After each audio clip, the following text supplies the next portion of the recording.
Okay, people, this is the second filming period of this UFO hunt. I'm doing a UFO hunt now because it's the last UFO hunt I'm going to be doing in October.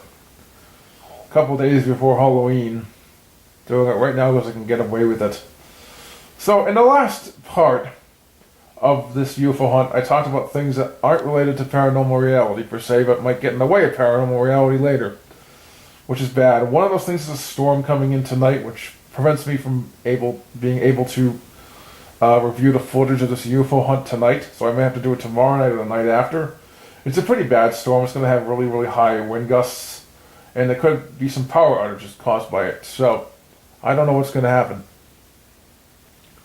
So basically, I have to wait till tomorrow night at the earliest, and Halloween late at night at the latest. Which cancels something I plan to do on Halloween anyway, so hopefully I'll be able to do this tomorrow night, the reviewing of this footage. That's one thing I talked about in the last part. Another thing I talked about is the possibility of something happening on Halloween that could ruin Paranormal Reality's future. And that was something that wasn't related to Paranormal Reality at all, so I just wanted to bring it up. So I'm going to talk about things related to Paranormal Reality during this filming period. I did a lot of UFO watching this week, more than I've ever done in a while. So, last time I did UFO hunting this much was back in the summer of 2014. Normally I do UFO hunting for like 10 minutes, 10 to 11, maybe 12 minutes a night. But I did a lot more this week. Starting on Monday night I did 10 minutes, Tuesday night 10 more minutes, Wednesday night 10 more minutes, and I think Thursday night I also did 10 more minutes, or maybe that was the night I did 13 minutes. I did 13 minutes one night, and I wanted to see if I could get more UFOs on film by filming more, and it was a real big risk, I don't like doing this when my parents are around, because they don't like me doing it. It's a long story.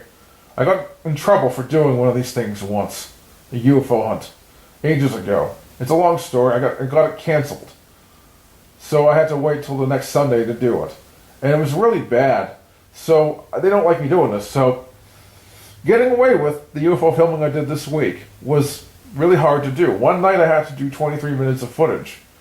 That night I had to do it like that because the next night I was going to be watching a big long baseball game, and I didn't know how long it would go, and I might not be able to do it another UFO hunt that night. And I didn't do a UFO hunt that night. I ended up taking the night off because it was so stressful doing the UFO footage. The previous night where I did 23 minutes in two different watches, and I uploaded those to my channel. And last night I uploaded a 14-minute watch. So I recorded something like, let's see here,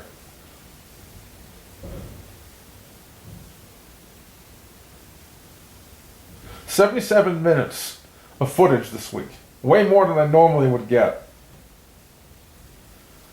That's almost 10 minutes more than I normally would do. Almost. And I got nothing on film in this 77-minute periods that I did overall.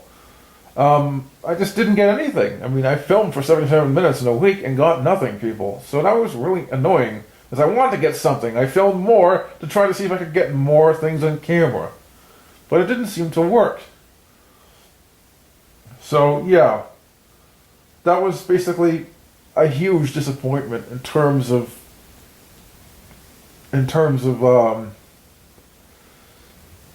UFO results. Now, I did see some strange things which later on turned out to be something completely normal, and I want to go into them because they're kind of interesting.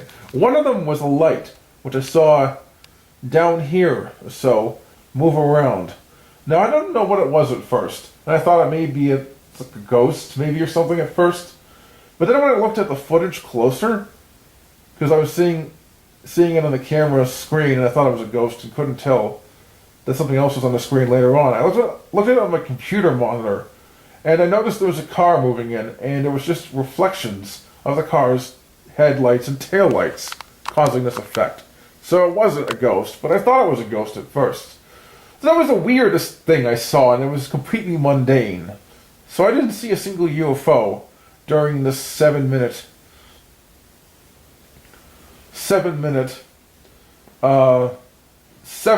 footage period. I mean, not 7 minutes, 7 days, sorry. So yeah, I filmed for 77 minutes over a 7-day period and got nothing, which is quite aggravating. Now, there was a weird sound I got on audio one night, but I didn't get anything else on audio. And that weird sound was basically what sounded like a moaning or a burping noise. And I don't know the source of it. I mean, I can't tell where it's coming from, so I don't know if it's coming from outside the house or inside the house. If it's coming from inside the house, it may be my stomach growling, because it was growling a lot that night. But if it was coming from outside the house, it can't be. So, yeah. So, yeah, I don't know what that was, honestly.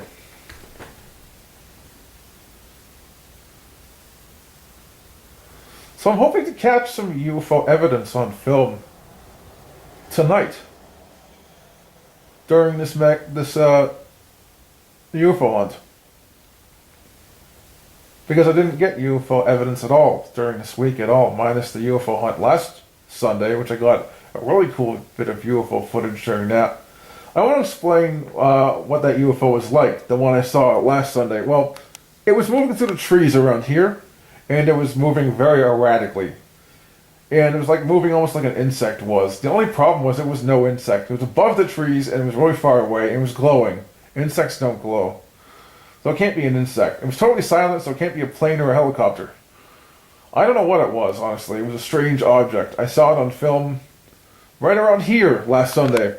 So yeah, that was the UFO I caught this week. The only UFO I caught this week was on the UFO hunt last Sunday. So that's good. I caught at least one UFO, but overall it hasn't been as a UFO intensive as earlier on this year, like in April, for instance. I hope November and December change that.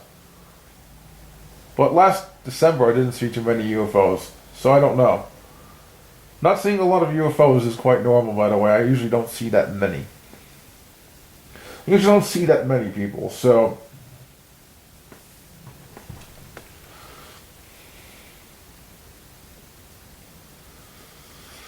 So basically, yeah,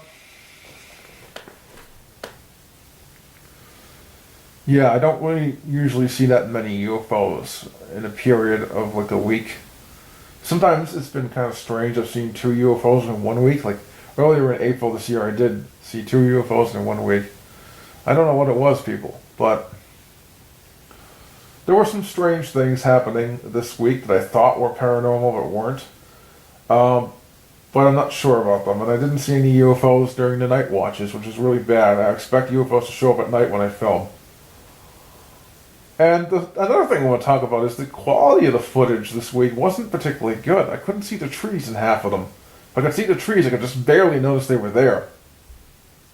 Part of the problem is there's so many branches and leaves on the trees right now. I hope when I come back to doing this in late November or mid-November, one of those two, that the branches and the leaves of the trees are gone, and all you see are the bark of the trees, which would be helpful, because there'd be less areas where the sky isn't visible, which would be very helpful for me, because I can see more of the sky, basically. And I'll try to pick cloudy nights, because when I picked a really cloudy night, I got brighter footage, which is really handy. I didn't get dark footage at all that night, but every other night I got really dark footage, and that wasn't good because I couldn't see where the clouds were and where the trees were. Barely. I could only see it right here. I could see it, for instance, like right around here I could see it, right there, but everywhere else I couldn't see it because there was a light source right next to that section of the sky, so I could easily see there's a tree there, but everywhere else, like down here, there's no light source here, so yeah, I mean, it was pretty bad condition-wise as well.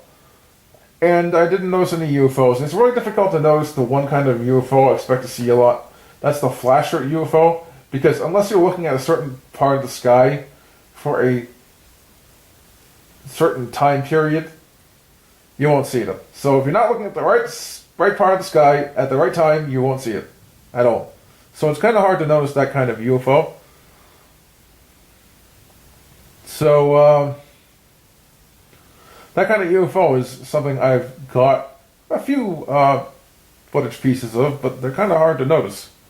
And so that's the kind I expect to see a lot. And the one I saw last Sunday was pretty cool, I got to admit, but that's the only one I ever saw this week. So yeah.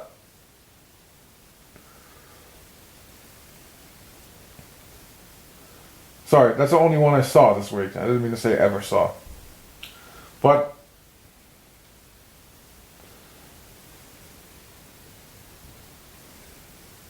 yeah, I didn't notice too many UFOs this week. That's the bad news. I only noticed one.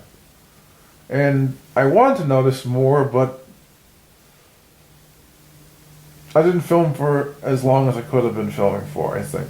I filmed for... Hell, if I filmed for 50 minutes a night, I may have noticed something. But it's one of those things you have to be filming at the right time to notice it. I mean, you have to be filming when it appears. And who knows when it's going to appear, so the more you film, the better. If I filmed all night, which I can't do, by the way, but let's say I could do that, then maybe. But I would need a completely different camera to do that, and it wouldn't be as good as this camera anyway. I need one that's like a security camera type thing that's connected to like a DVR to do that kind of thing, to film all day. Reviewing that would be crazy. I would only do it during the day and the reviewing, and only film at night. So I don't know if I could get away with that. I wouldn't want to do that anyway. For sanity reasons, that would drive me nuts having to review footage for that long period of time. So yeah, I mean, I'm debating whether I should be filming more at night, like 15 minutes a night rather than 10. It's a big risk, but is it worth the risk? So yeah, kind of tried filming more this week, but it didn't pay off this week, unfortunately, which is the whole point of this whole discussion right now. But the thing I saw down here was kind of weird. I thought it was a weird moving reflection at first. I'm like, what's causing that? But then I looked at it and it was actually a reflection of the car coming in. I didn't even notice the car's headlights when I was filming because it was too dark. The camera just didn't pick them up because I would have to see them on this little screen, and the little screen for the camera simply won't make them show up. It's too small. And that's why I don't notice UFOs a lot on this camera screen. I needed to be on the full monitor to notice them. And this camera screen is just too small for me to notice UFOs. I didn't even notice the UFO from last Sunday on the screen. Honestly, I didn't. It's like it wasn't even there. So yeah. Blurring for a second there. I don't know why. It's a bit weird. Blurring problems are interesting. What's causing them, I don't know. Some guy said it was EMP, but he turned out to be a UFO hoaxer later on, so it's pointless. So yeah, I don't think that was a blurring problem. I think this camera naturally blurs. It's just the fact it was like bought used, maybe had something to do with that. I don't know. I bought it used on Amazon. I didn't buy it new, so couldn't afford it new, that's why. Okay, that's the end of this UFO filming period. I will let you know what the results are after this.